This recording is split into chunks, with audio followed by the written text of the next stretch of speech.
The bells of Rionessa Fortress rang long before sunrise, echoing through the mountain valley like slow, deliberate reminders that time cared little for the comfort of those who lived within its stone walls.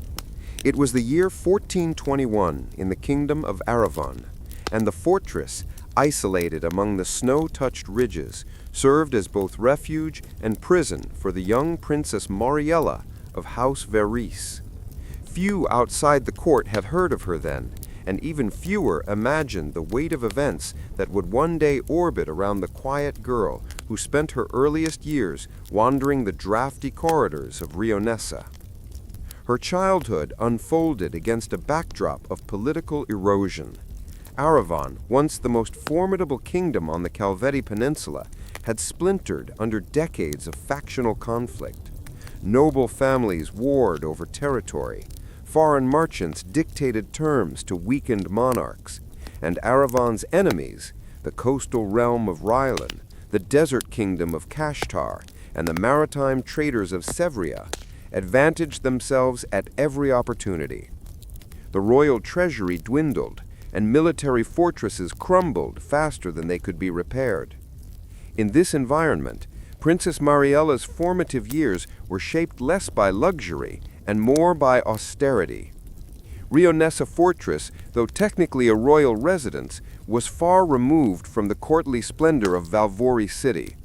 It served primarily as a mountain garrison, guarding the pass that connected the northern trade roads to the central plains. Its stone towers were built to withstand siege, not to comfort royal children. The courtyards were often swept by cold mountain winds. The great hall smelled perpetually of smoke and damp wool, and the surrounding countryside, dotted with thin forests and small hamlets, reflected the broader poverty that gripped Aravonne. Mariela's mornings began before dawn, awakened by a senior maid who had served her mother before her. After washing with water so cold it numbed her hands, she would join the household chapel's morning devotions. The chaplain, an elderly scholar named Father Celadan, insisted that Mariela memorize not just prayers, but histories, the triumphs and failures of past monarchs, the rise and fall of old dynasties, and the turning of empires that once stretched across the continent. His teachings were neither inspirational nor sentimental. Instead, he framed history as a long negotiation between ambition and circumstance, a tension that shaped the destiny of every ruler. After prayers, Mariela studied languages, arithmetic, and geography. Other noble children would have been taught courtly etiquette, poetry, and dancing, but the isolation of Rionessa meant Mariela's education relied heavily on the skills available among the garrison officers and scholars. One of the knights taught her to evaluate terrain for military advantage. A merchant passing through for the winter taught her how grain prices fluctuated across the peninsula. A former royal steward instructed her in the labyrinthine tax codes that few officials in the capital still understood. Much of her early learning was improvised, but it carried one unintentional benefit. Mariela became uncommonly familiar with the mechanics of governance and the harsh realities of a struggling kingdom. Her closest companion during these years was her younger brother, Prince Reynold. Soft-spoken and observant, he possessed none of Mariela's underlying intensity, but matched her intellectual curiosity. Together, they explored the towers, battlements, and granaries of Rionessa, absorbing its rhythms like the pulse of a living organism. They knew which storerooms risked rat infestation each winter, which guards were most reliable during storms, and how long it took for a courier to reach the nearest town when the roads were covered in snow. In these early years, Mariela's ambitions were not yet clearly formed, though she showed an unusual habit. She questioned everything around her. Why did tax caravans struggle to pass through the mountains each spring? Why were the garrison soldiers, supposedly paid by the crown, constantly in need of credit from local merchants? Why did Aravonne's enemies grow stronger as even the royal court claimed stability? The adults around her often brushed aside her inquiries, but they accumulated quietly in her mind, forming the foundations of a perspective that diverged sharply from the complacency of the court in Valvori. The pivotal shift in her life came during her 12th winter, when a messenger arrived under heavy snowfall, bearing news of King Aldrin's death, Mariela's father. The king had succumbed to illness in Valvori, leaving the throne to Mariela's uncle, Duke Turvin, a man whose political instincts were sharper than his loyalty to the ruling bloodline. The court quickly maneuvered to secure its influence over the new king, and one of Turvin's first directives was to relocate Mariela and Reynold to Valvori, where their upbringing could be properly supervised. But travel was impossible during the peak of winter. For nearly 3 months, Rionessa waited in uneasy uncertainty. The garrison prepared for the possibility of being besieged by factions that might want to capture or eliminate potential heirs. The commander reinforced walls already strained by frost. Soldiers doubled their patrols. Every evening, rumors circulated through the Great Hall, some claiming Turvin intended to send assassins, others insisting he had no interest in harming the children, as long as they posed no threat. Mariela listened to every rumor without visibly reacting, but her mind absorbed the implications. Her father's death had changed her position from obscure princess to a potential obstacle in a new ruler's consolidation of power. She grasped quickly, long before the journey to Valvori began, that her survival depended not merely on obedience, but on understanding the political calculus that surrounded her. When spring finally thawed the mountain passes, Mariela and Reynold traveled south under heavy military escort. The journey introduced Mariela to the broader landscape of Aravonne for the first time. She saw villages devastated by winter famine, farmlands abandoned after years of inconsistent taxation, and towns operating under the informal rule of local lords who rarely acknowledged the authority of Valvori's crown. The instability she had sensed in books and rumors now unfolded before her eyes in stark detail. By the time she reached Valvori, the capital's marble plazas and ornate palaces felt strangely out of place, symbols of a grandeur that no longer matched the reality of the kingdom. And yet it was here that Mariela's next transformation would begin. The capital was a crucible of political intrigue, foreign ambition, and domestic power struggles.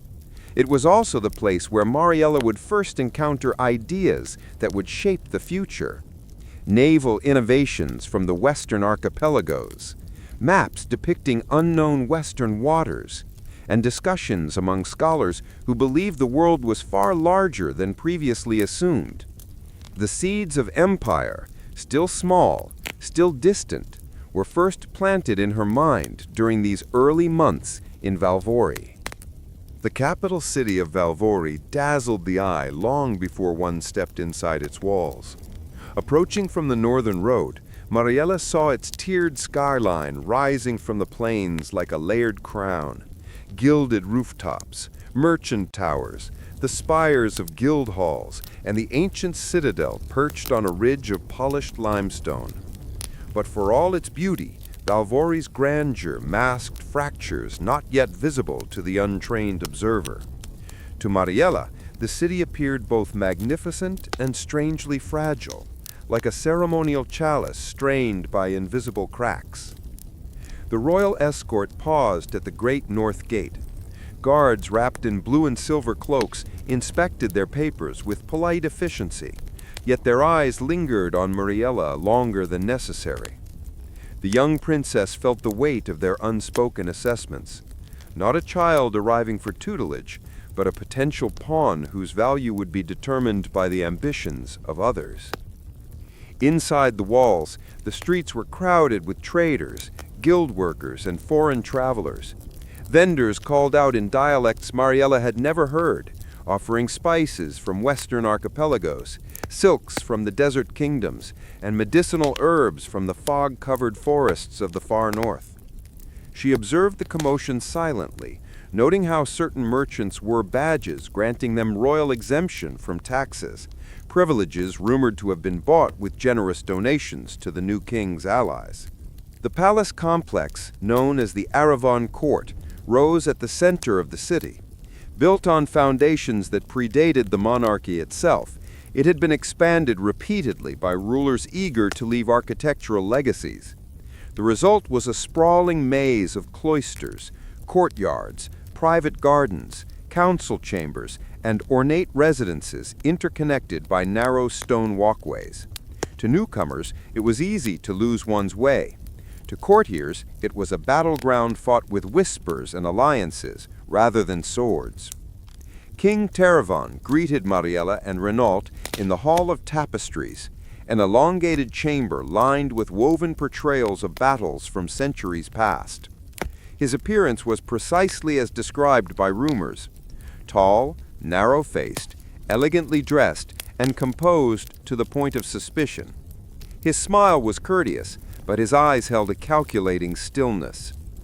"My brother's children," he said warmly, descending the dais to embrace them. "You are welcome here. You will find Valvori a place of learning, culture, and opportunity. Your future rests in these halls now."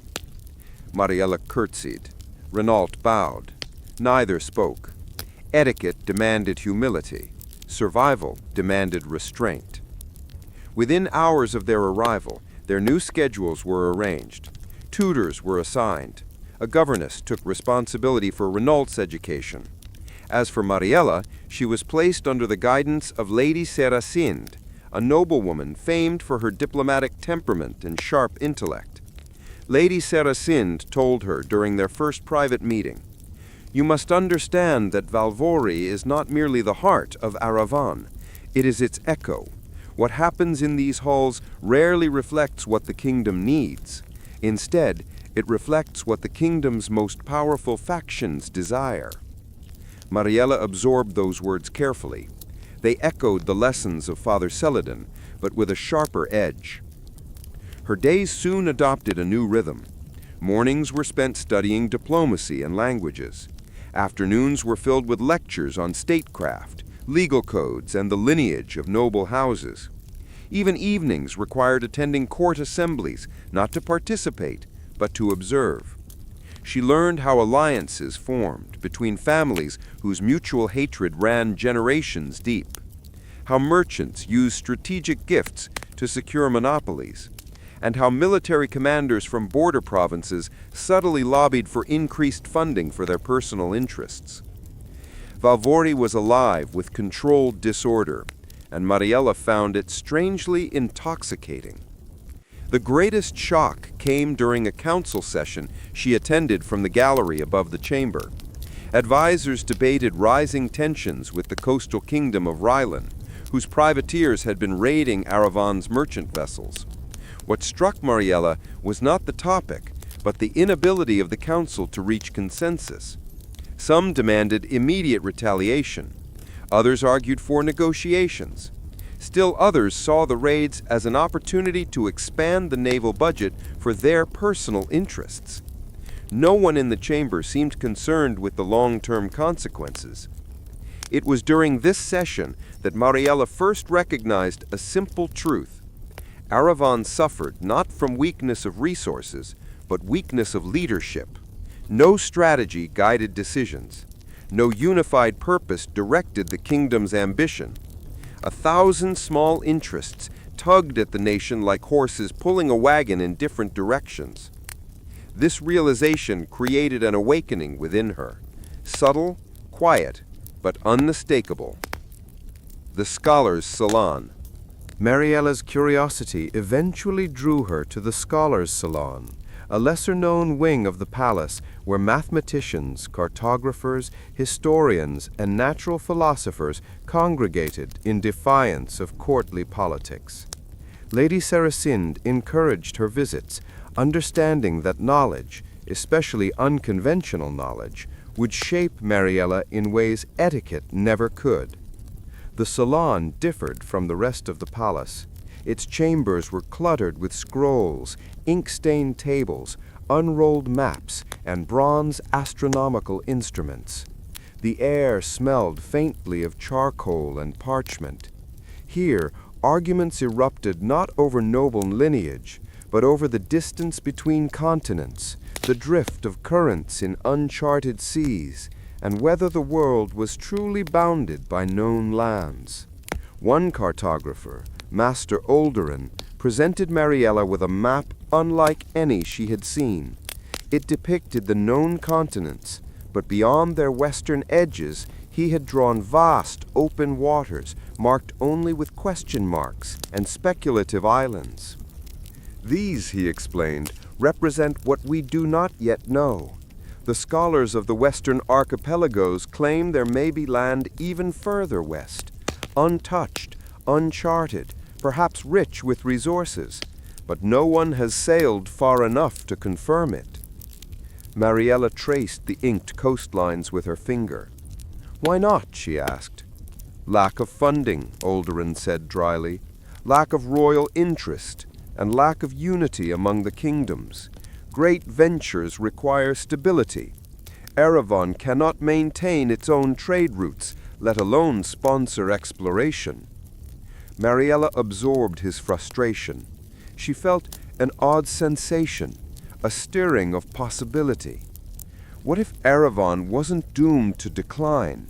What if it could reclaim strength not through the petty intrigues of nobles, but through a broader vision? The capital's paradoxes. Life in Valvori continued with predictable unpredictability. The court celebrated festivals lavishly, as if rural villages starved. Merchants prospered, while soldiers in distant garrisons went unpaid. Scholars proposed innovations the government ignored. Foreign ambassadors whispered offers the king hesitated to accept. Mariela watched it all, learning silently. She also noticed how King Turvan ruled, efficiently, but without inspiration. He managed crises rather than prevented them. He negotiated deals that placated nobles but failed to strengthen national foundations. Her uncle was not cruel, merely cautious. And caution, Mariela realized, was Aravonne's disease. Renaud, meanwhile, found the capital overwhelming. He preferred studying herbal medicine with the court physicians. Mariela loved him dearly, yet she sensed their paths diverging, shaped not by preference, but by necessity. The turning point. The moment that would define the next phase of Mariela's life came not from court politics, but from a quiet conversation in the scholars' salon. Master Olderin had been teaching her how to read star charts when he paused, looking at her with unmistakable deliberation. "You observe more than most, and you question what others accept. If Aravonne had a ruler with such tendencies, the kingdom might yet rise again." Mariela did not respond immediately, but in that instant something crystallized within her, a sense of purpose that no tutor, no court official, no noble faction had prepared her for. Her life in Valvori would not be defined by survival alone. It would be defined by preparation, observation, strategy, and one day, if fate allowed, leadership. As months passed into years, Princess Mariela's presence in Valvori gradually shifted from novelty to inevitability. Though young, she had become a quiet fixture in council galleries, scholarly gatherings, and diplomatic receptions. Courtiers whispered that she observed too closely, listened too intently, and spoke too little for their comfort. Influence, after all, was measured in conversation, and Mariela wielded silence like a blade sharper than their words. Yet, for all her growing awareness, she understood that her future remained vulnerable to forces beyond her immediate control. In Aravonne, royal women were often poised as strategic pieces on the board of alliances, and Mariela knew well that she would not be exempt from this political calculus. Her marriage would serve as either a bridge or a barrier for those seeking power. The first proposal came when she was 15. It arrived from House Faranor, a wealthy lineage of merchant lords who controlled a network of caravan routes supplying half the peninsula. Their heir, Adrian Faranor, was respected for his business acumen, though he was nearly twice Mariela's age. The match would have bound Mariela to a faction deeply entrenched in Valvori's political machinery, a faction loyal to King Turvan, but known for tactical opportunism. Accepting the proposal would have offered comfort and influence, but at the cost of independence. Mariela met Adrian once at a formal banquet. He was well-spoken and courteous, but his compliments to her sounded rehearsed, as though drafted by advisors. His gaze drifted not to her, but to King Turvan, as if measuring the investment he expected in return. Mariela immediately understood that this marriage would reduce her to a vessel for Faranor ambitions. She declined the proposal through Lady Saracinde, who posed Mariela's refusal as a matter of her youth and continued studies. Turvan accepted the explanation without challenge. Whether he truly believed it or merely chose not to confront it remained unclear. A kingdom of factions. While proposals continued to arrive, Mariela deepened her study of the kingdom's fracturing political structure. Aravonne, she observed, operated less as a unified monarchy and more as a tapestry of competing interests. The merchant houses, wealthy from trade, yet resentful of royal taxation. The northern baronies, rugged clans loyal to ancient tradition. The eastern marches, militarized provinces guarding the border against Rylan. The clergy, who controlled both education and social hierarchy. The agrarian lords, powerful in numbers but weakened by declining harvests. The maritime guilds, whose ships sailed the narrow sea with increasing peril. Each group feared the others more than they respected the crown. Mariela recognized something essential. Her uncle's rule lacked a central vision, capable of binding these factions to a shared purpose. The kingdom needed not merely unity, but direction. Without that, Aravonne would continue to drift until swallowed by stronger neighbors. Her perspective grew sharper when rumors reached the palace that Rylan, Aravonne's coastal rival, was expanding its navy. Privateers attacked merchant ships with alarming frequency, draining Aravonne's economy and eroding its reputation. The council argued endlessly, yet no substantial action was taken. Mariela filed these observations quietly, storing them alongside every map, trade record, and military report she could access. Knowledge, she had learned, was leverage. A visit to the Eastern Marches. At 16, Mariela accompanied King Turvan and his advisors on a journey to the Eastern Marches, a border region perpetually threatened by Rylan incursions. The trip was intended as a demonstration of royal presence, but for Mariela, it became an education in the kingdom's vulnerabilities. The eastern capital, Aravonne, was a stark contrast to Valvori's ornamented architecture. Its fortifications were thick, its streets narrow, and its people hardened by years of conflict. Soldiers patrolled constantly. Market vendors openly carried weapons. Children played at mock sword fights, imitating the constant skirmishes that defined their homeland. Governor Dalanor, a stern but capable commander, greeted the royal entourage with both respect and candor. "Your Majesty," he told Turvan during a council meeting, "our defenses hold only because Rylan has not yet committed its full navy. When they do, and they will, we will have no answer." Turvan replied with diplomatic reassurances, promising increased funding and reinforcements.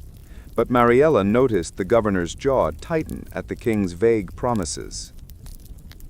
Later that evening, Mariela walked through Aravonne's training grounds under the escort of a local officer, Captain Riyad. Soldiers practiced with discipline, but lacked proper equipment. Many wore mismatched armor scavenged from older campaigns. Riyad spoke candidly. "Our men are willing, Highness, But willingness does not stop iron. Ryland's ships arrive faster than our messages to Valvori. If war comes, we must be self-reliant. Mariela listened, absorbing the frustration and realism in his tone. "Why do you remain loyal, then?" she asked softly. Ryad paused.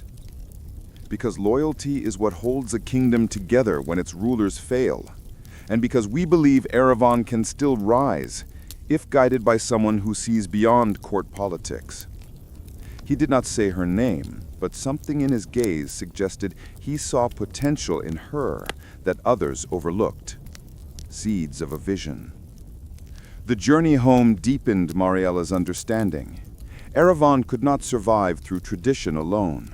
Its strength had once come from its strategic alliances, its disciplined armies, and its merchants who traded across the seas. But these advantages had eroded. Rebuilding them required a leader with both resolve and foresight, someone willing to confront decay directly, rather than manage it politely. As Mariela reflected during the long trek back to Valvori, she felt a subtle shift inside her. The observation that had once hovered quietly in the back of her mind, Aravonne needs a unified purpose, now crystallized into something more ambitious. Aravonne needs transformation, not through conquest, but through strategy, not through fear, but through strength, not through tradition, but through vision. And perhaps, in time, she could be the one to lead it. The second marriage proposal. Her return to Valvori coincided with a second marriage proposal, this one from the House of Luergard. Unlike the Ferenors, the Luergards were part of the old nobility, controlling fertile lands near the Central Plains. Their heir, Lord Alistair Luergard, was well-educated and known for military discipline.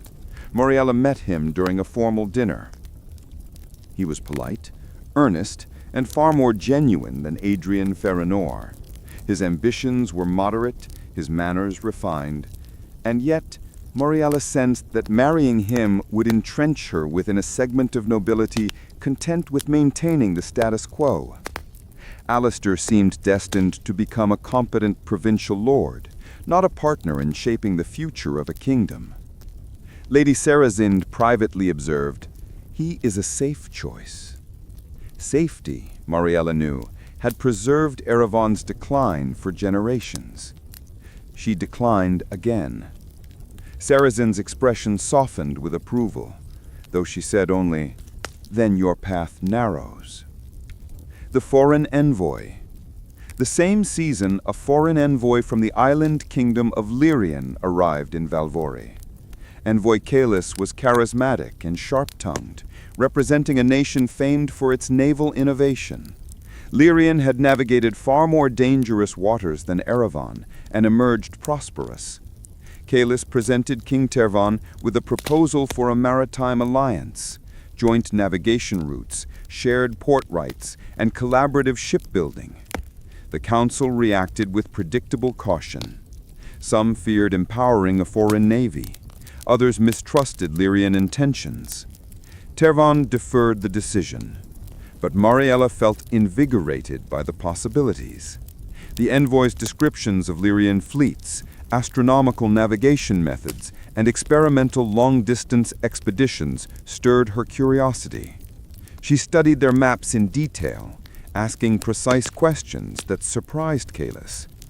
After one discussion, he remarked, "You see beyond borders, Princess. Your questions come not from a provincial mind, but from one imagining the entire world." His words ignited something in her, a sense that Aravonne's future need not be confined to its borders. A path emerged. By age 17, Mariela knew three things with clarity. Aravonne was decaying from within. Its leaders lacked the vision to reverse its decline. And her marriage, alliances, and influence would shape the fate of the kingdom more than any council decision. Her role in the capital was no longer passive. She was preparing, quietly, deliberately, for a future the court did not yet anticipate. a future in which she would no longer simply observe the kingdom's decline, but lead its transformation. By the time Princess Mariela turned 18, the fractures within Aravonne's ruling council had widened into visible rifts. Tensions that once hid beneath polite formalities now erupted during debates. Merchants accused nobles of obstruction. Nobles blamed merchants for weakening the national treasury. Military commanders demanded decisive action against Rylan, while scholars urged investment in coastal defenses and new maritime technologies. King Tervon presided over these arguments with an expression of perpetual exhaustion, as though he were a man attempting to hold back the tide with his bare hands. He issued proclamations, enacted minor reforms, and negotiated fragile compromises, but none addressed the kingdom's fundamental decline. Aravonne remained adrift, and everyone knew it. Mariela sat silently through these meetings, observing the language of power. Who interrupted whom? Who deferred to whom? Whose opinions changed based on the proximity of allies? Her presence was tolerated, even respected, though few recognized her strategic intention: to learn the council's weaknesses from within. One afternoon, a major argument erupted regarding the treasury. The Minister of Finance, Lord Tyrenius, warned that tax revenues had fallen by nearly a third due to rural droughts and merchant evasion. The Merchant House delegation responded immediately. "Your taxes are unreasonable," Adrian Ferranor argued, standing tall and proud. "You expect us to fund a navy that does not defend our roots, armies that protect only the capital, and fortresses that crumble faster than they are repaired." "The taxes are necessary for national security," the Eastern March envoy countered. "Without them, Ryland will burn our cities to ash." "And even with taxes, nothing changes," Ferranor shot back. Tervon intervened weakly, appealing for unity, but the chamber erupted again. Mariela watched the turbulence carefully. She recognized a pattern. The kingdom's crisis had become self-reinforcing. Each faction hoarded its resources out of fear, making decline inevitable. In her mind, the outline of a solution formed: radical, audacious, but possible. Aravonne needed unification, not symbolic, but structural, not temporary, but permanent. A single monarch with authority strengthened, not divided, by alliances. A ruler who could command loyalty from nobles, merchants, clergy, and soldiers alike. But such a ruler could not rise under the current system. The system itself had to be reshaped. A queen's education in secrets. Lady Saracen, ever attuned to Mariela's thoughts, began introducing her to individuals outside the formal court structure: archivists, intelligence gatherers, and discreet informants who provided insights into the kingdom's quieter currents. You need to understand what lies beneath the surface of politics. It is not enough to know what the council says. You must know what they hide. Through these connections, Mariela learned of corruption within the treasury, neglected garrisons in the western hills, unauthorized alliances between nobles and foreign merchants, and royal officials secretly serving foreign courts. Perhaps most disturbing was the discovery that certain nobles had established covert correspondence with Rylan. These letters did not openly betray the crown, but they hinted at mutual economic opportunities should the balance of power in Aravonne shift. Mariela studied the letters late into the night, her lamp burning beside stacks of reports. She was not yet queen, not even close, but she understood now that she might one day have to become one. A chance encounter. The political turbulence coincided with a rare event. A Lyrian maritime delegation arrived in Valvori once more, this time bringing with them a young navigator of mixed noble lineage, Prince Alaric of Lyrian, second son of the island kingdom's ruling family. Though technically royalty, Alaric held no expectation of inheriting his father's throne. Instead, he had devoted his life to mastery of seafaring, cartography, and naval command. Mariela first met him during a formal reception in the Hall of Mirrors. Alaric was unlike the courtiers of Aravonne, confident without arrogance, direct without disrespect. His attire was simple, composed of dark blue wool and a silver clasp shaped like a stylized wave, symbol of Lyrian's maritime heritage. "You are Princess Mariela?" he asked with a courteous bow. "Yes." "I have heard that you study navigation." She raised an eyebrow. "I study many things." "Then perhaps we share a curiosity." Their conversation lingered in her thoughts long after the reception ended. Alaric spoke of distant waters, unpredictable storms, trade winds that bent the routes of ships across vast expanses, and islands isolated by miles of open sea. His descriptions aligned with the speculative maps she had studied in the scholars' salon, but his first-hand experience gave them new weight. Unlike the nobles who sought her hand for advantage, Alaric showed no intention of courting her. He treated her not as a political asset, but as an equal in thought. Their discussions expanded into debates on naval strategy, exploration, and the future of trade between kingdoms. Over time, whispers traveled through the court, some hopeful, some suspicious, that the Lyrian prince and Aravonne princess held an unusual rapport. The document that changed everything. During this period, Mariela uncovered a chilling document hidden among the archives, a private treaty draft written by several nobles and merchants proposing the partition of Aravonne in exchange for foreign investment and military support. The treaty suggested dividing the kingdom's southern provinces between Rylan and the merchant houses, while granting the remaining territory semi-autonomous status under noble rule. It was an act of treason disguised as reform. Lady Saracin's reaction was immediate and cold. If this treaty had moved one step further, Aravonne would have ceased to exist within a decade. Mariela felt anger radiate through her, sharp, fierce, and unyielding. Everything she had observed in Valvori suddenly converged into a single truth.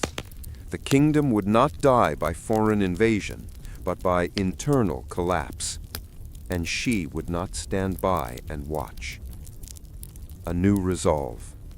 That night, Mariela stood on the balcony overlooking the capital.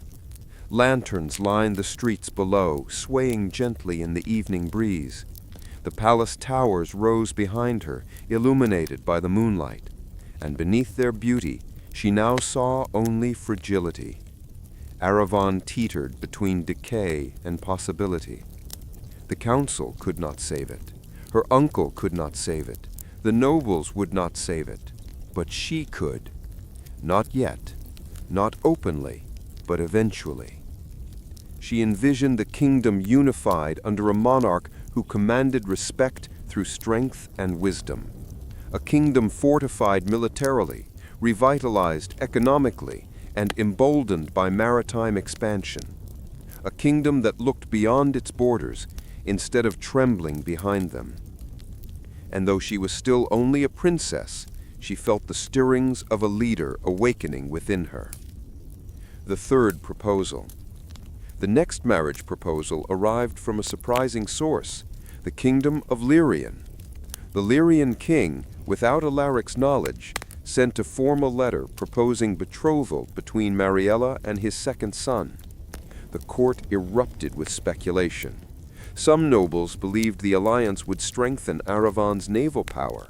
Others feared Lyrian influence would overshadow domestic interests. Merchants cautiously approved, seeing potential trade benefits. King Tervan was torn. He recognized the strategic value, but worried about Lyrian dominance. Mariela, meanwhile, sought a private conversation with Alaric. "Did you know of this proposal?" He shook his head.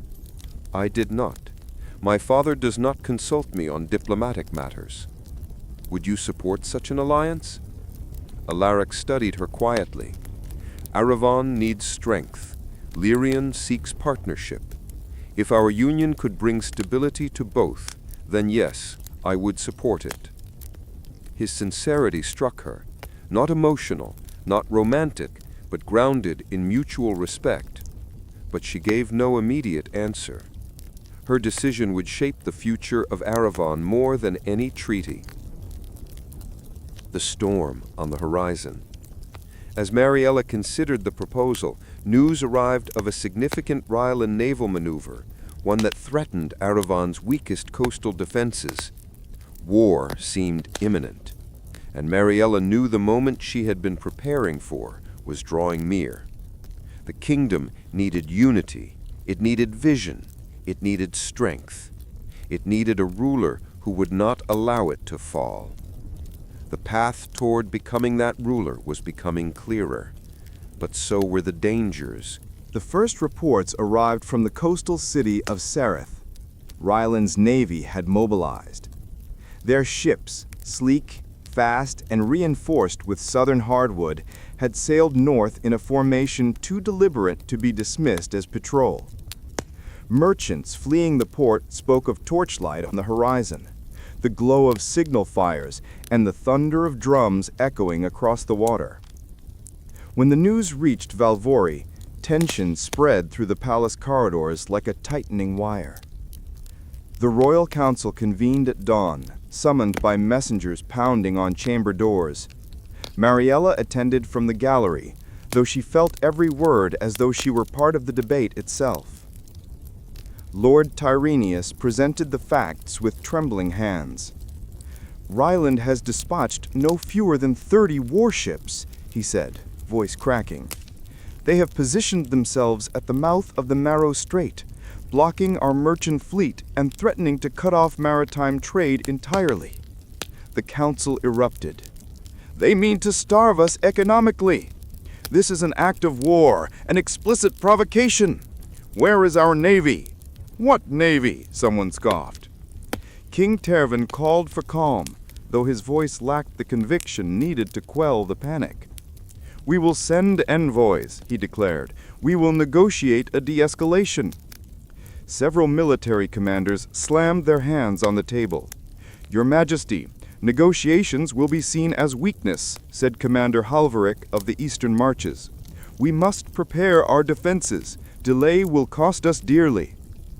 The council split into factions, some demanding peace at any price, others pushing for immediate mobilization. As arguments intensified, Mariela's gaze drifted to the large map spread across the table.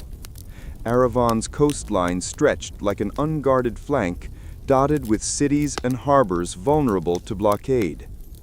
A thought solidified within her. This was no random maneuver. Rylan was testing Aravonne's resolve, testing whether the kingdom still possessed the will to defend itself.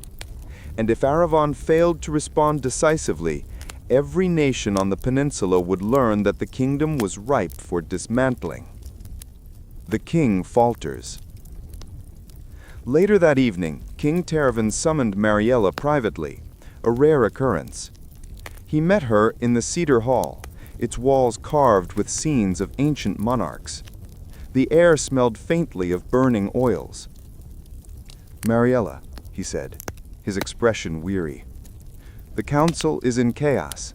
The nobles bicker, the merchants threaten to withhold funds, and the military demands action I am not prepared to take. You observe all of this. Tell me honestly, what do you think Aravonne should do?" Mariela hesitated only a moment. "We must show strength. If Ryland believes we will bend under pressure, they will tighten their grip. But if we move decisively, reorganize our defenses, rally our allies, they will reconsider." Tervan sighed deeply.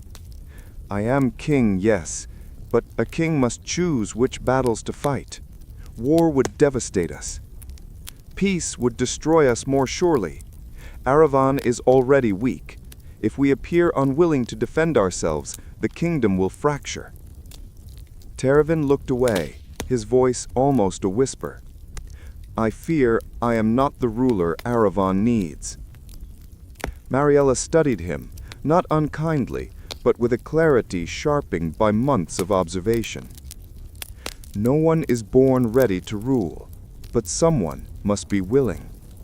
He met her eyes then, and for the first time Mariela sensed that her uncle truly understood the precariousness of his position, and perhaps the rising strength of hers. The next day, Prince Alaric of Lyrien sought an urgent audience with Mariela. He met her in the scholars' salon, where maps and star charts covered the tables. His expression was grave. "I have received word from Lyrien," he said. "Our scouts confirm that Rylan is preparing for a full blockade. They will strike within weeks, perhaps days." Mariela felt her breath grow shallow. "Why now?" she asked. "Because they believe Aravonne is divided," Alaric replied. "They see your council's weakness. They think no one will oppose them." "No one except us," Mariela said. Alaric nodded slowly. "Lyrien will aid Aravonne if your kingdom accepts the alliance proposed by my father." There it was, the cost of survival. Mariela understood the implications. An alliance with Lyrien would bring ships, sailors, and strategic expertise. But it would also bind Aravonne to Lyrien politics, potentially placing the kingdom under foreign influence. And yet, refusing the alliance could lead to Aravonne's downfall. Alaric continued, "I give you my word. Lyrien does not seek to dominate your kingdom. We seek mutual strength, but the decision must be made quickly."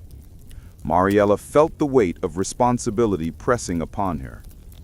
"I will do what is necessary for Aravonne, even if the court cannot yet see what must be done."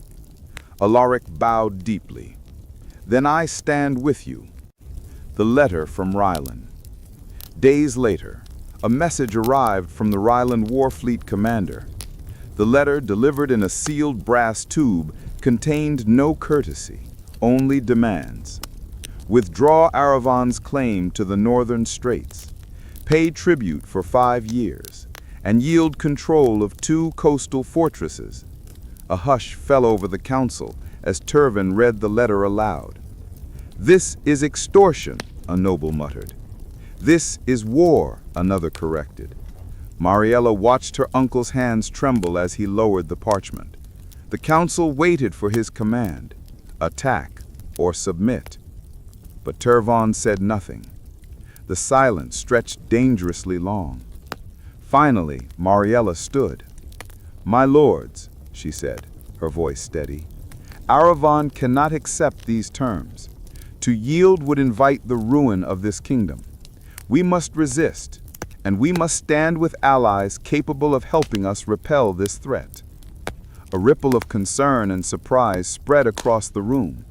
Some nobles exchanged looks, others whispered to their neighbors. Tervaugh stared at her stunned, but not offended. "In times of crisis, a divided kingdom will perish. We must unify our forces and pursue the Lyrien alliance. If we do not, Aravonne will cease to exist." The room fell silent again, but this time the tension was shifting. For the first time, several nobles nodded. Commander Halveric rose and bowed his head toward Mariela. "The princess speaks truth," he said. "Aravonne needs leadership, clear, decisive leadership." Others followed. The tide was turning. The first step toward leadership. Later that evening, as Mariela walked the palace gardens, Lady Cerisinde approached her. "You spoke boldly today," Cerisinde said. "It had to be said." "Yes, but understand this. Each step toward leadership also paints a target on your back. Some will support you, but others will fear you." "I am not afraid," Mariela nodded. Cerisinde studied her, then smiled faintly. "No, You never have been. But courage alone does not build kingdoms. You must shape alliances, outmaneuver enemies, and anticipate every betrayal. I intend to. Then prepare yourself. For the first time, the council listened to you. That means your path has begun, and there is no turning back. A nation on the edge. By the end of the week, Ryland's ships had anchored within striking distance of Sereth. Lyrian envoys awaited Aravonne's decision. Merchants panicked, nobles whispered, soldiers prepared for war. Mariela watched it all unfold with growing resolve. War was no longer a question. War was inevitable. But so was her destiny. The great council chamber had never been so crowded nor so quiet. Representatives from every major faction, nobles, merchants, clergy, military commanders, guild leaders, filled the hall, awaiting King Turvan's announcement regarding the Lyrian alliance. Outside, citizens gathered in anxious clusters, whispering about blockaded ports, rising prices, and the fear that Ryland's navy would soon strike the coast. Mariela stood behind the king, hands clasped discreetly, her face composed. Only Lady Saracene and Prince Alaric, positioned at the far side of the hall, knew the turmoil hidden beneath her calm exterior. This moment, this decision, would determine the fate of Aravonne for generations. Turvan rose slowly. His posture was regal but hesitant. We face a grave threat. Ryland's aggression endangers our trade, our borders, and our future. To confront this, Aravonne must seek strength not through isolation, but through partnership. A murmur passed through the chamber. Some nodded, others stiffened. And so, Turvan continued, I have decided to accept Lyrian's offer of alliance.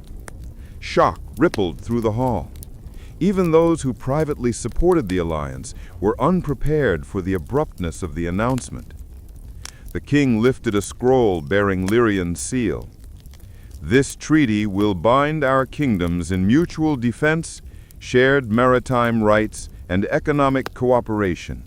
It will also betroth Princess Mariela to Prince Alaric of Lyrian. The chamber erupted. Voices rose, some outraged, some approving, some simply stunned. Nobles argued that the alliance compromised Aravonne's autonomy. Merchants countered that without Lyrian's navy, trade would collapse entirely. The clergy debated theological implications. Military commanders called for immediate mobilization. Mariela watched, unmoving, as chaos unfolded. Finally, Commander Halverick of the Eastern Marches stepped forward. Your Majesty, he said firmly, this alliance is the only realistic chance for Aravonne's survival. I fully support it. His endorsement carried significant weight. Slowly, other voices followed, some reluctantly, some sincerely. Within minutes, the council's resistance became fractured. Not unanimous, not peaceful, but enough. King Turvan signed the treaty with a trembling hand. Then he passed the quill to Mariela. Her signature was steady, deliberate. When she lifted her hand, a new era had begun. Public reaction. The announcement spread through Valvori by midday. Crowds swarmed the palace gates, demanding answers. Tensions ran high until Mariela appeared on the balcony beside King Turvan and Prince Alaric. The people fell silent. Aravonne stands at a turning point, Mariela declared. We face enemies who believe we are weak, but today we choose strength. We choose unity. We choose a future built not on fear, but on purpose. Her voice carried across the square. Lyrian stands with us, and together we will defend our coasts, protect our markets, and restore the pride of this kingdom. War may be forced upon us, but we will not face it alone. The crowd's reaction was mixed. Some cheered, others argued, but none walked away untouched. The city felt the shift. Momentum had changed. Aravonne, after decades of stagnation, was finally moving. Behind closed doors. That evening, Mariela met with Alaric in the palace astronomy tower. The room was dimly lit by lanterns whose light flickered across the star charts hanging on the walls. "You spoke boldly. Your people will remember today." "They must," Mariela replied. "Otherwise, the alliance will mean nothing." He studied her thoughtfully. "Are you certain? This path will not be easy. The nobles will oppose you, Rylan will target you, and the burden of leadership will only grow heavier." Mariela touched the edge of a map showing the western seas. The inked line seemed almost alive, full of possibility. "I don't seek ease," she said quietly. "I seek purpose." Alaric smiled, not with triumph, but respect. "Then we walk this path together." The nobles pushed back. Unsurprisingly, not all nobles accepted the treaty. Several powerful lords gathered in secret, furious that Mariela's influence had swayed the king. Lord Farinor was the most vocal. "She has bewitched the court," he growled. "A single princess should not hold such sway. If we allow this, her power will grow beyond measure."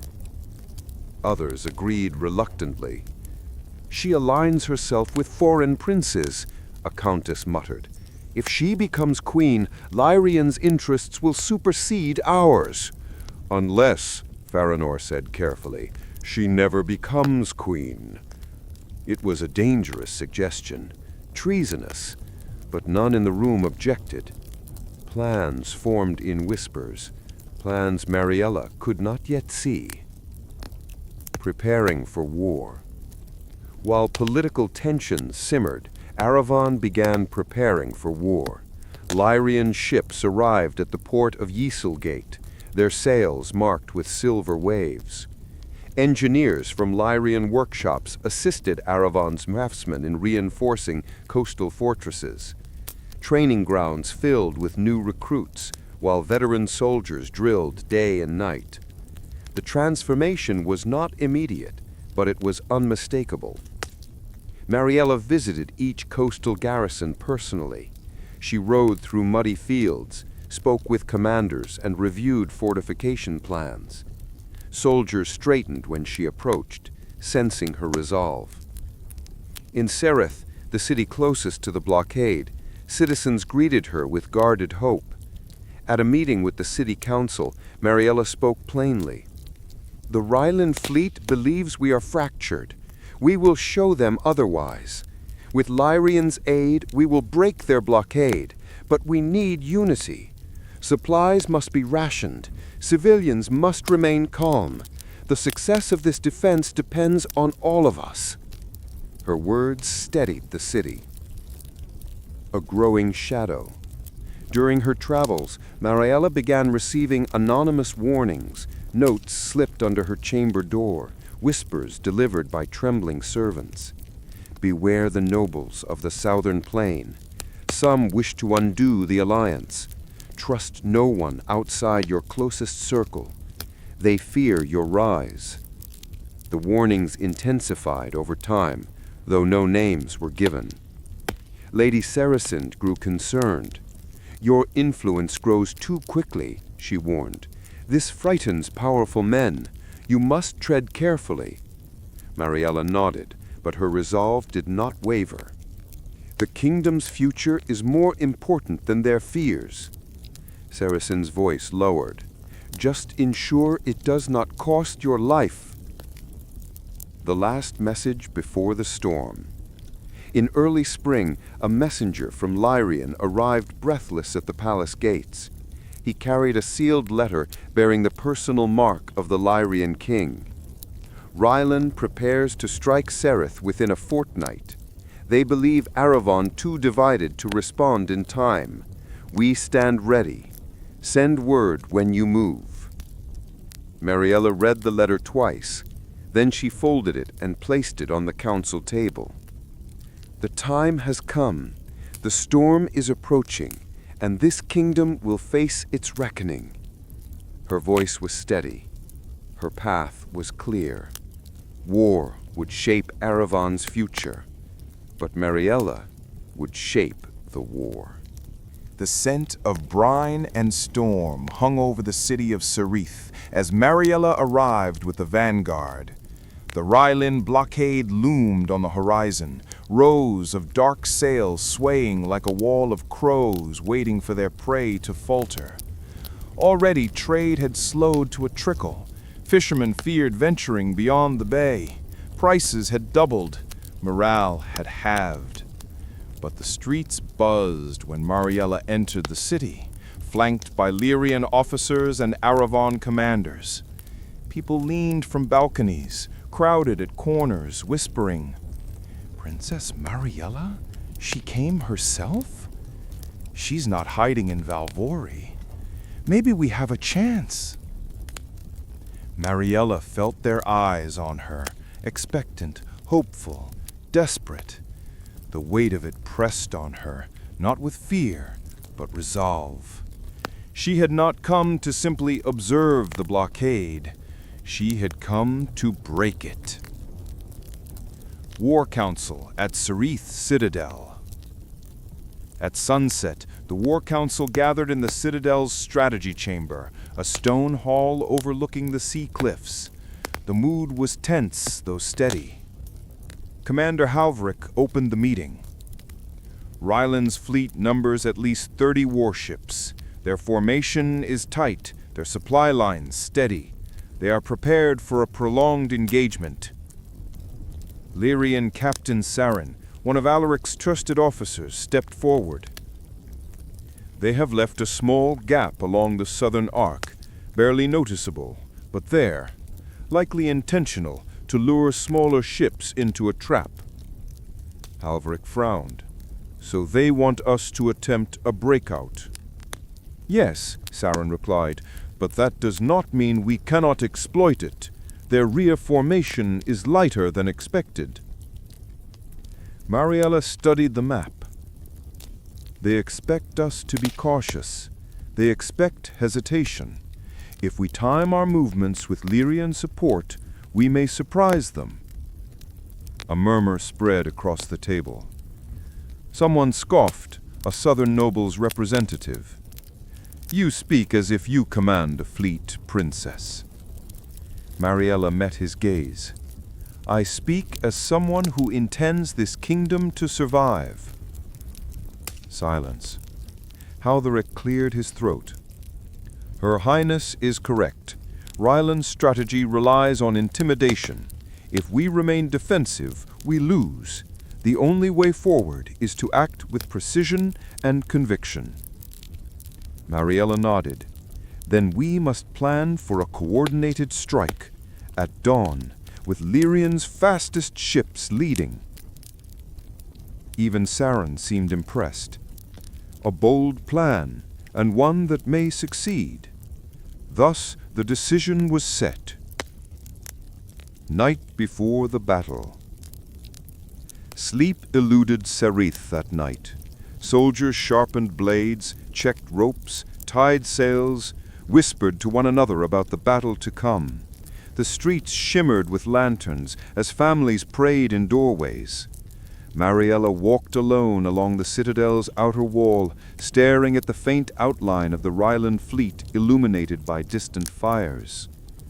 She heard footsteps behind her. Alaric joined her at the parapet. His expression was calm, though worry flickered behind his eyes. "Tomorrow," he said quietly, "we face a great test." "Yes." "Do you fear it?" Mariela rested her hands on the cool stone. "I fear failure. I fear what it would mean for Aravonne. But fear itself does not sway me." Alaric smiled faintly. "Your courage, it is not loud, but it is unmistakable." She looked at him. "Courage is a choice, and you choose it often." She held his gaze a moment longer, then turned back to the sea.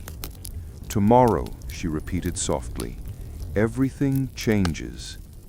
Alaric placed the hand over his heart, a Lyrian gesture of respect. "For Aravonne, for Aravonne," she echoed. The dawn assault. The sun rose behind a veil of pale gray clouds. The sea churned with restless waves. From Sereth's harbor, the combined Aravonne-Lyrian fleet pushed forward, 30 ships strong. The Lyrian vessels led, their hulls designed for speed, their crews trained for naval maneuvering in treacherous waters. Mariela stood aboard the command ship Azure Star, wearing light armor and a dark cloak pinned with Aravonne's crest. Her presence raised the spirits of every soldier and sailor aboard. Commander Halverick addressed the fleet. "We fight for our homes, our livelihoods, our future. Stand firm, strike true. Aravonne endures." A roar of approval followed. Then the ships advanced. The Ryland blockade responded swiftly. Drums thundered from their decks. Archers lined the rails. Siege bows were primed. Mariela felt the Azure Star shudder as a volley of arrows rained down, not upon them, but ahead, creating a warning line. "They want us to stop," Alaric remarked. "We won't," Mariela said. Lyrian ships surged forward, splitting their formation into 2 swift wings, one sweeping toward the southern arc, the other feinting north. The Ryland fleet reacted accordingly, turning to engage the northern feint. Mariela watched carefully. They took the bait. Halverick nodded. "Prepare to strike." The Azure Star and its sister ships turned sharply toward the southern gap. Ryland captains shouted commands. Too late. The first clash was thunderous. Lyrian ships rammed into the lighter Ryland vessels positioned at the rear, while Aravonne Marines stormed their decks. Steel rang against steel. Splintered wood flew. Battle cries pierced the morning air. Mariela felt her heart hammering, but her mind remained sharp. "Signal the archers," she ordered. A series of colored flags lifted, red, then gold. Aravonne archers released a coordinated volley, raining down on Ryland decks already in disarray. Ryland's rear formation faltered. "We push now," Halverick commanded. The fleet advanced deeper into the blockade. 2 Ryland ships attempted to flank them. Mariela pointed immediately. "Intercept." Lyrian Captain Salarin responded, bringing his ship across their path. The clash tore through one of Ryland's masts, sending it toppling into the sea. Cheers erupted across the fleet. But the battle was far from over. The turning point. As the fighting intensified, Mariela noticed a sudden shift. Ryland's flagship began maneuvering toward the center of the melee, its banners unfurling. This was no retreat. They intended to target the command vessels directly, to sever Aravonne's leadership. "They mean to cut off the head," Alaric warned. Mariela's jaw tightened. "Then we strike first." She stepped forward, gripping the railing. "Bring us alongside Lyrian's vanguard. Prepare the fire siphons." Halverick blinked. "Princess, that's incredibly risky." "It will work. Ryland's flagship shields its starboard side. Their armor is thick, but their sight lines are weak. If we strike from below—" Halverick's expression slowly transformed into admiration. "A bold gambit." "And brilliant," Alaric added. The Azure Star lunged forward. As they neared the flagship, Ryland archers rained arrows in retaliation. Several struck the deck, a few grazed armor, but the crew held steady. "Now!" Mariela ordered. Flames roared as fire siphons released burning oil toward the flagship's hull. The flames licked against the reinforced wood, crawling hungrily. The Ryland ship veered sharply to avoid greater damage. Its formation broke, just long enough. "We have an opening!" Halverick shouted. "Then take it," Mariela commanded. The combined Aravonne-Lyrian fleet surged through the weakened blockade line, pushing past the Ryland defenders. Moments later, a Lyrian horn signaled triumph. "We broke the blockade!" a sailor cried. Cheers erupted across the decks. The Ryland fleet, bleeding and disoriented, retreated toward open waters. Sareth was free. Aftermath. When the fleet returned to the harbor, citizens lined the docks, cheering wildly. Flowers were thrown, bells rang, soldiers lifted their helmets in salute. Mariela stepped off the ship to thunderous applause. She had not sought glory, but she had earned respect. True, unshakable respect. Halverick approached her, his voice low. "Princess, there are victories that alter wars, and victories that alter kingdoms. Today, you achieved both." Alaric stood beside him. "You led with wisdom and courage. Aravonne sees it, Lyrian sees it, and your enemies will see it too." Mariela nodded, although her thoughts were already turning forward. The battle for Sareth was won, but the war and the struggle for Aravonne's future was only beginning. The liberation of Sareth echoed across Aravonne with the force of a tidal wave. Messengers carried the news to distant provinces. Town criers shouted it in marketplaces. In the northern baronies, bonfires were lit in celebration. Even rural villages, long starved of good news, rejoiced with renewed hope.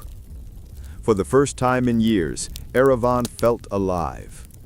But victory brought not only celebration, it brought consequences. The nobles who once doubted Mariela now regarded her with wary respect. The merchants who questioned the Lyrian alliance quietly recalculated their loyalties. And the clergy, who traditionally withheld judgment until outcomes were clear, began to speak of Mariela with reverent caution. The battle had not only broken a blockade, it had elevated a princess. And that rise did not go unnoticed in Valvari. Return to the capital.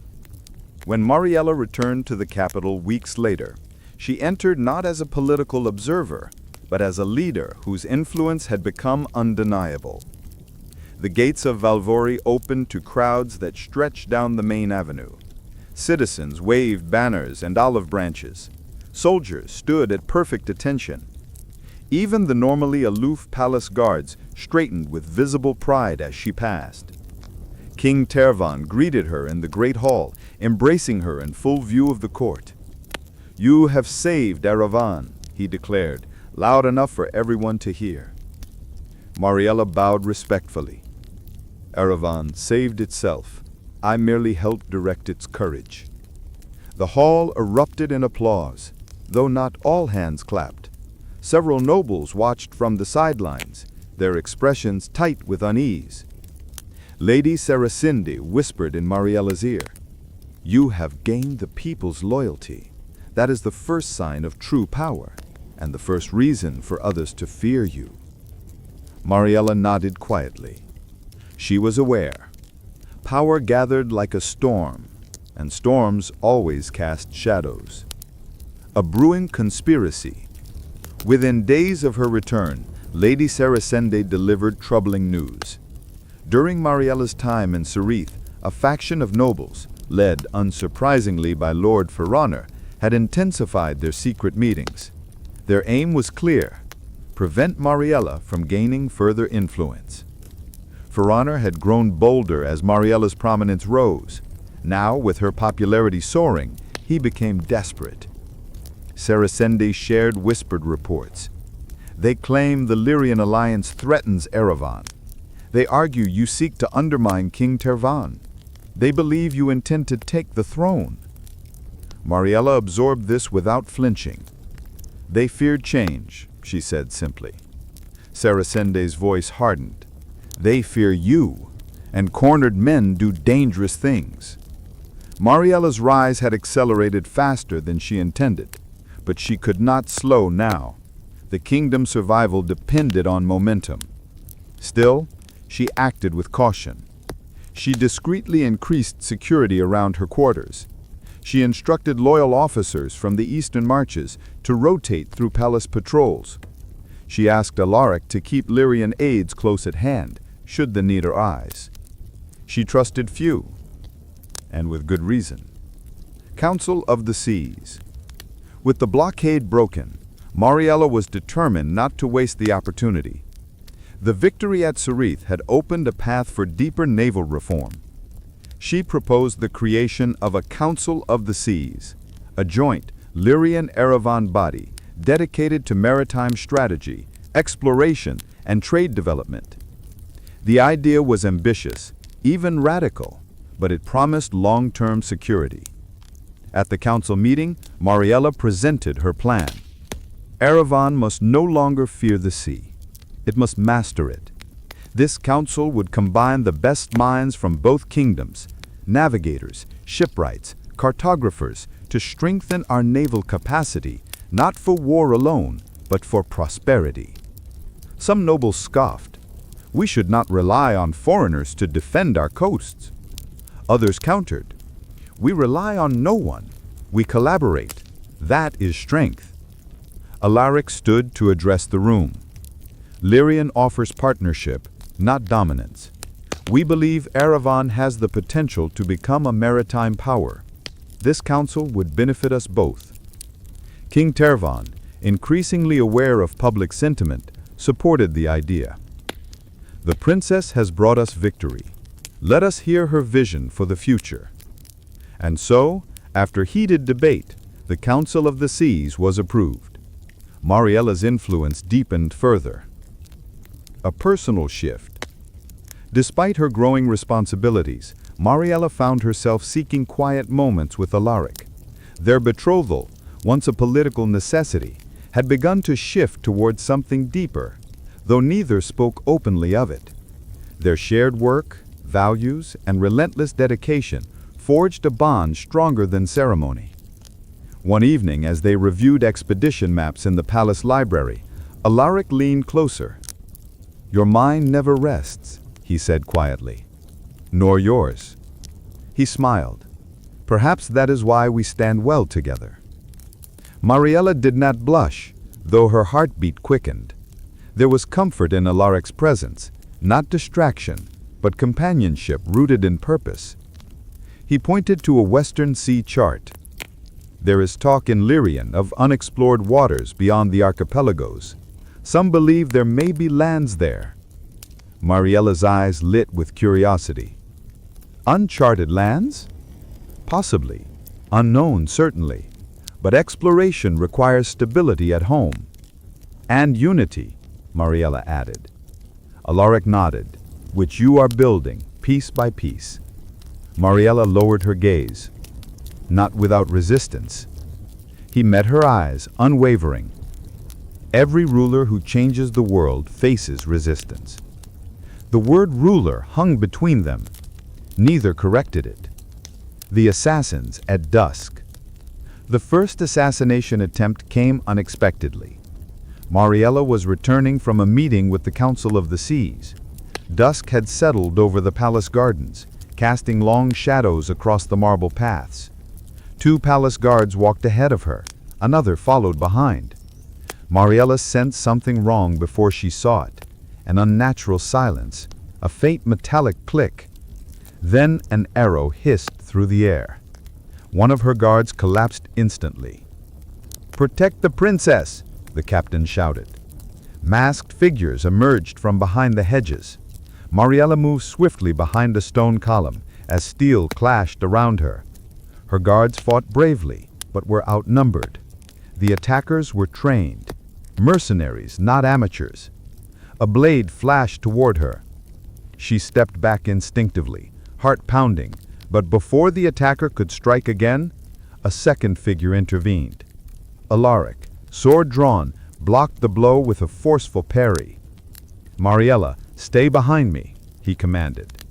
Chaos erupted. Soldiers racing from nearby towers joined the fray. The attackers realized their window was closing. They withdrew into the darkness as quickly as they had appeared.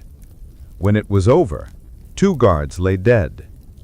Mariela's hands trembled, only slightly, but she steadied herself. "Feranor," she whispered. "It must be." Alaric placed a hand on her arm. "You must be more careful," he said softly. She breathed deeply, regaining her composure. "They will not stop," she said, "until I become either powerless or unstoppable." Alaric met her gaze, unwavering. "Then you must become unstoppable." A kingdom watching. The attack could not be hidden. Rumors spread through the city by morning. Assassins tried to kill the princess. Who would dare such treachery? She survived thanks to the Lyrian prince. Protect her at all costs. The people's outrage surged. Mariela knew the attempt had backfired on her enemies. Instead of diminishing her, it elevated her in the public's eyes. She had been tested and endured. King Tervan summoned the nobles for an emergency council session. But even before it began, one truth was clear. The shadows were moving. The enemies of unity were desperate, and Mariela's ascent had become irreversible. The attempted assassination changed everything. Within a single night, Valvori shifted from simmering political tension to outright crisis. Guards patrolled the palace in doubled numbers. Torches burned through the dark hours. Whispered conversations halted whenever a noble approached. And the common people spoke Mariela's name with a fervor that unsettled even the most powerful lords. The next morning, King Tervan convened an emergency council. Every major noble, minister, guildmaster, and military commander attended. The atmosphere felt charged, like steel drawn across flint. Mariela entered the chamber with Lady Saracindi at her side. Alaric stood at a distance, his posture controlled but protective. Conversations fell silent as she approached. Commander Halverick stepped forward.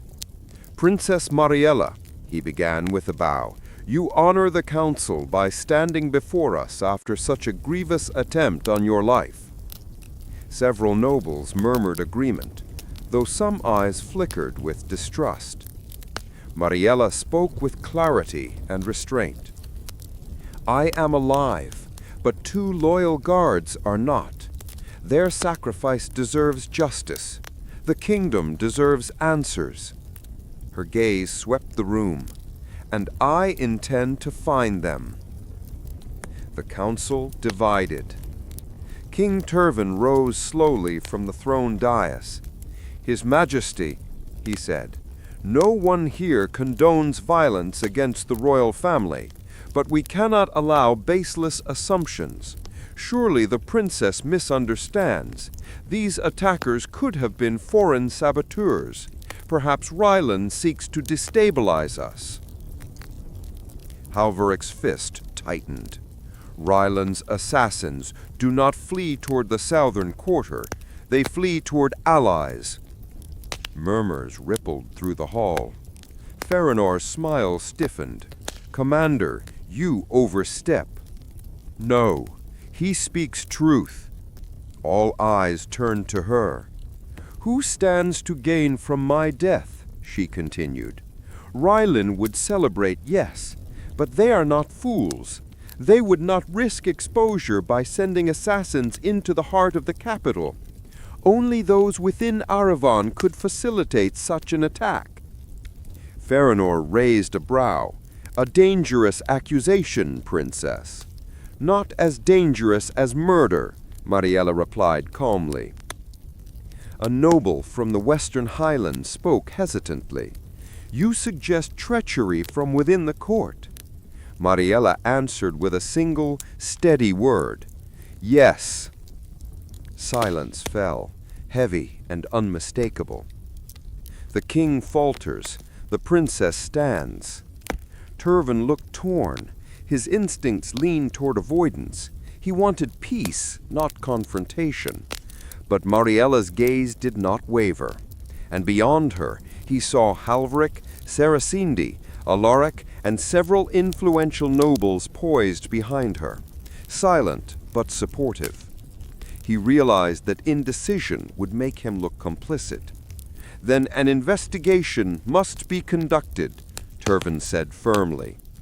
All nobles, including those present, will open their estates to inspection. Correspondence will be reviewed. Guards will be questioned.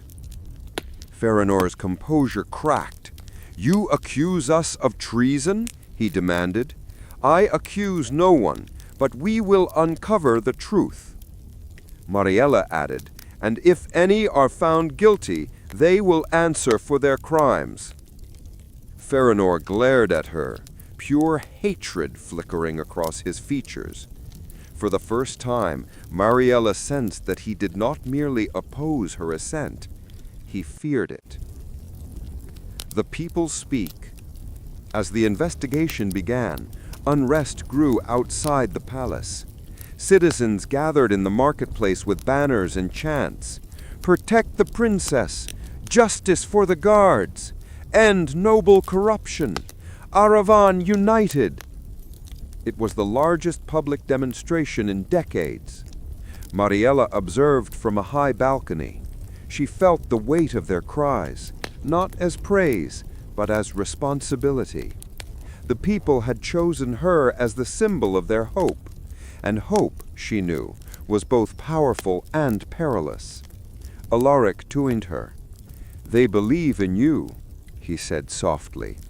Mariela exhaled. "Belief is not enough. I must prove worthy of it." "You have already." She shook her head slightly. "I have won a battle, but to win the kingdom, that is another matter." He turned toward her, voice lower. "Then let me help you win it." The implication was clear. Their alliance was no longer merely political. It was hers. Shadows in the court. Over the next week, investigators uncovered incriminating evidence. Secret correspondence, coded messages, irregular financial transfers from merchant accounts to southern noble estates. Faranor's connections appeared repeatedly. When confronted, he grew defiant. "You manipulate the king," he shouted at Mariela in the council chamber. "You wield influence like a blade. You would reshape Aravonne to your will." "I would reshape Aravonne to save it," she answered calmly. "From what? Lyrian domination? Foreign control? From greed, from decay, from the very corruption you represent." Gasps echoed across the room. Faranor stepped forward, pointing a trembling finger. "You want the throne." Mariela did not flinch. "I want a kingdom that survives." Her words struck the room like lightning. Even Turvin looked startled.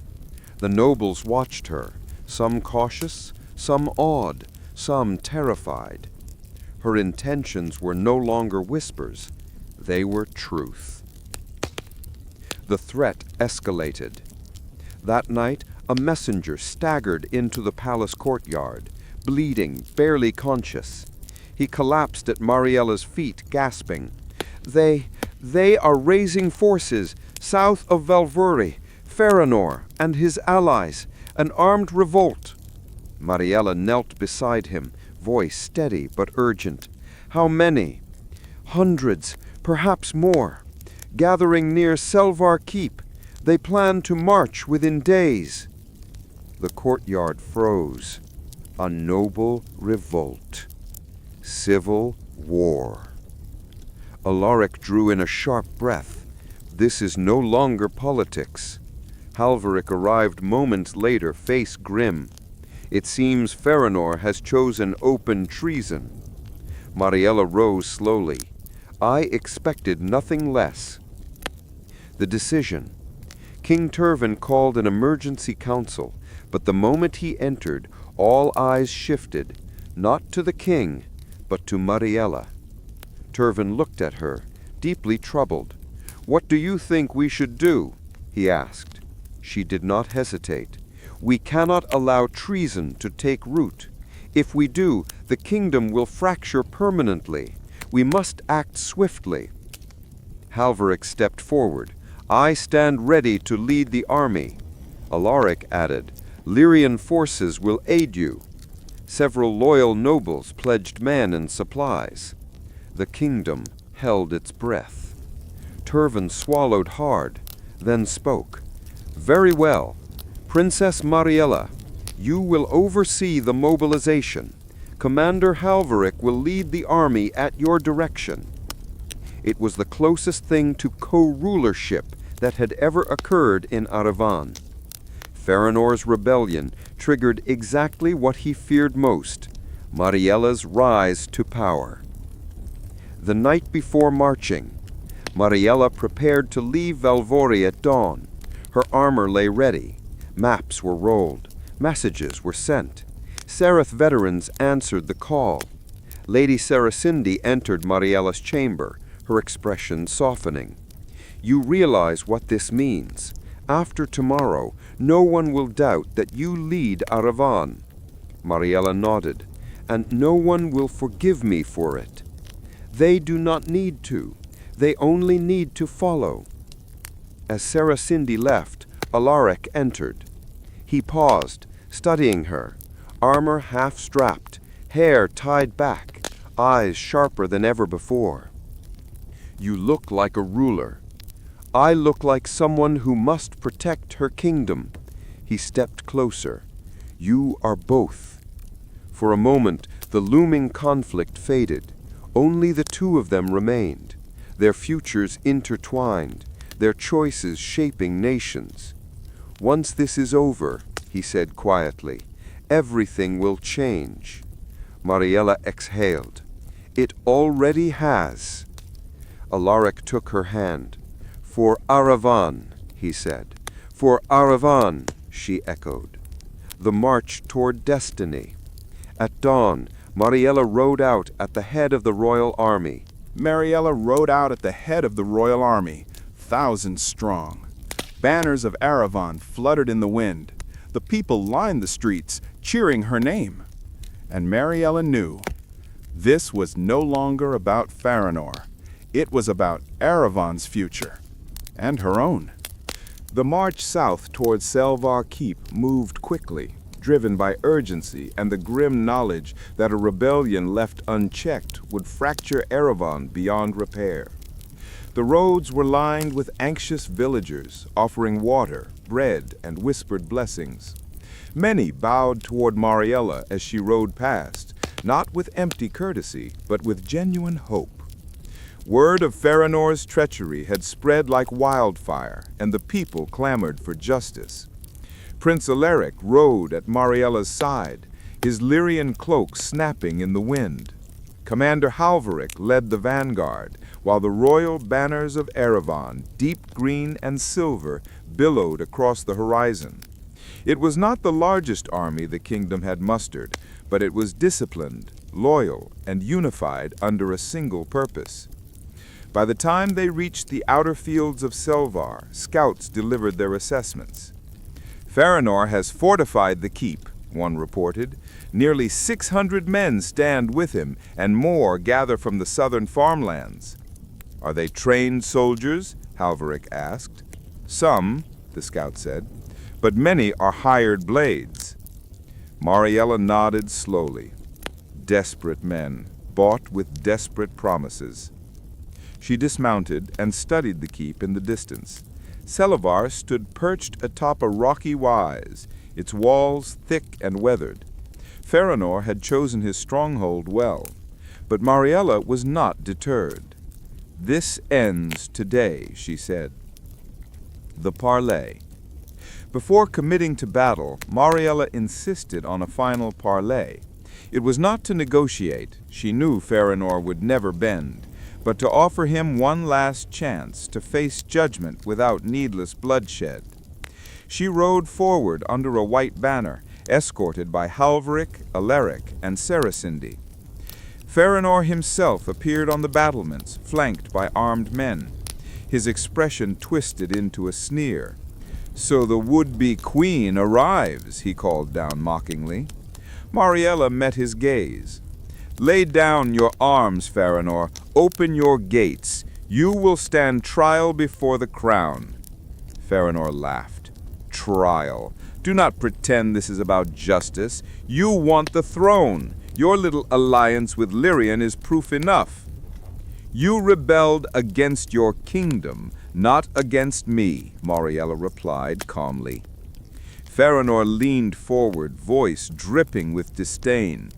"Aravonne has thrived under noble guidance for generations. We will not hand our future to a girl who plays hero and hides behind foreign steel." Alaric's grip tightened on his reins, but Mariela raised a hand, stopping him. "Farinor, your fight is not with me. It is with the people of Aravonne, whom you would plunge into civil war out of fear." Farinor's eyes flashed with fury. "I do not fear you, but I will not live in an Aravonne ruled by a princess who has forgotten her place." Mariela exhaled. "Then you leave me no choice."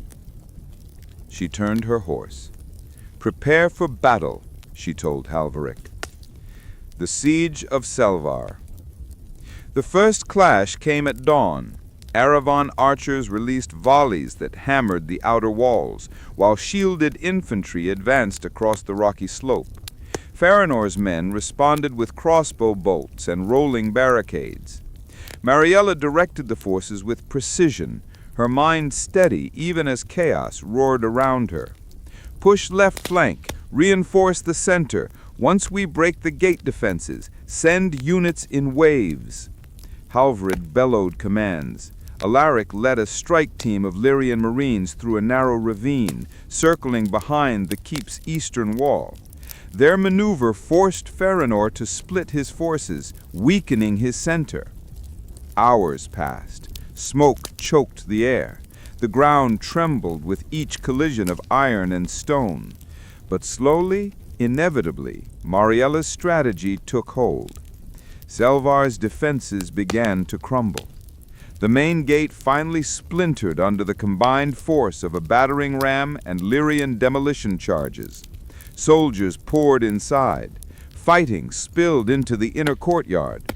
Mariela rode forward, dismounting at the shattered entrance, sword in hand. Her guards tried to dissuade her, but she did not waver. "This is my responsibility. I will see it through." The confrontation. Inside the keep, the battle had splintered into pockets of resistance. Mariela moved carefully through the corridors, accompanied by Alaric and Saracinde. Cries of clashing steel echoed through the stone halls. Finally, they reached the great hall. Farinor stood at the far end, flanked by his most loyal men. His armor was dented, his expression drawn but defiant. "So," he spat, "the princess comes to deliver the final blow." Mariela faced him without hesitation. "Farinor of Selvar, lay down your weapon. It is over." He laughed bitterly. "Over? You think this ends with me? Even if I fall, others will rise. Aravonne will not accept your reign." "This is not about reign," Mariela said. "It is about saving the kingdom from those who would destroy it for their own pride."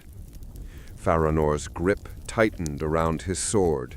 "You speak of pride," he snarled, "yet you parade your victories like a sovereign. You command armies. You shape policy. You bend the king to your will." Mariela stepped forward. "I bend nothing.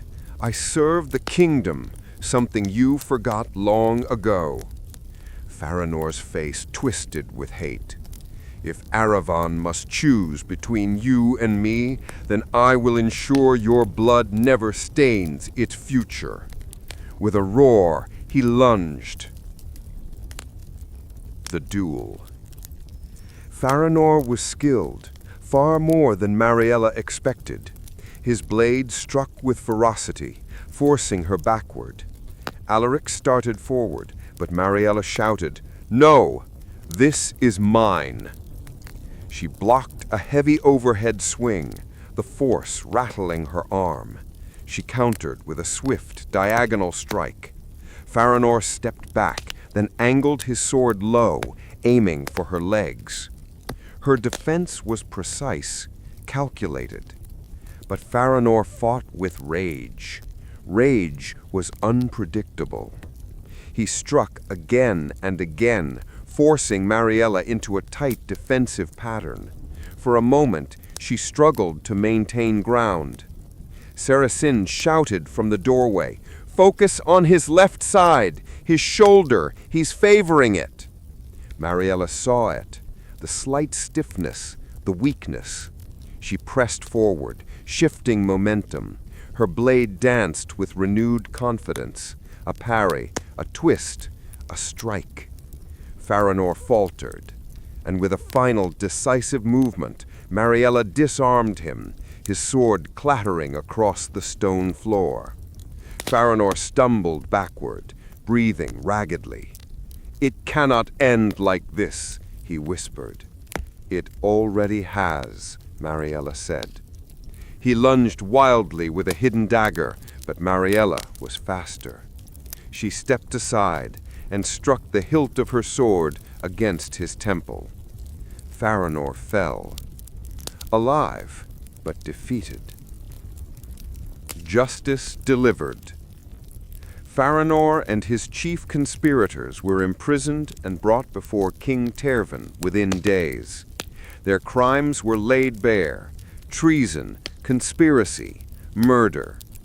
The court sentenced Farinor to exile in the northern frontier, a harsh land where survival was uncertain. His allies received various punishments: confiscation of lands, loss of titles, imprisonment. Justice was not cruel, but it was firm. Aravonne had spoken. A shift in power. After the rebellion's quelling, King Tervan summoned Mariela to his private chambers. His face looked older, tired but proud. "You have defended this kingdom with more strength than I ever possessed," he said. "You are the rightful leader Aravonne needs." Mariela's breath caught. "Father!" He raised a hand. "I am alive, but I am not the ruler Aravonne requires anymore. The kingdom looks to you, and I will not stand in the way of its future." He placed a scroll bearing the royal seal into her hands. "When the time comes," he said softly, "this decree will make your ascension lawful." Mariela felt the weight of destiny settle upon her, not as a burden, but as a calling. The coronation promise. As spring dawned, Mariela addressed the people from the palace balcony. Alaric stood to her right, Saracen and Halveric to her left. The square below overflowed with citizens. She spoke with clarity, resolve, and a newfound depth of authority. "Aravonne has weathered storm and shadow. We have faced threats from beyond and within, but we endured because we stood together, and together we will build a future worthy of our sacrifices." The crowd roared. Mariela raised her hand. "In the months ahead, reforms will take shape. Alliances will strengthen. Peace will be restored. And Aravonne will rise, not under fear, but under purpose." The crowd chanted her name. Mariela did not smile. She simply stood, steady, unyielding, unwavering. A future queen, a leader forged in battle, betrayal, and hope. The final scene. That night, as the city celebrated, Mariela stood alone on the palace balcony, gazing across Valvori's glowing rooftops. Alaric joined her quietly. "You changed everything," he murmured. "No," she said, looking out at her kingdom. "We changed everything." He took her hand. And now? Mariela turned to him, eyes reflecting torchlight and destiny. "Now," she said softly, "we build the world we fought for." And with that, the story of rebellion ended, and the story of Aravonne's rebirth began.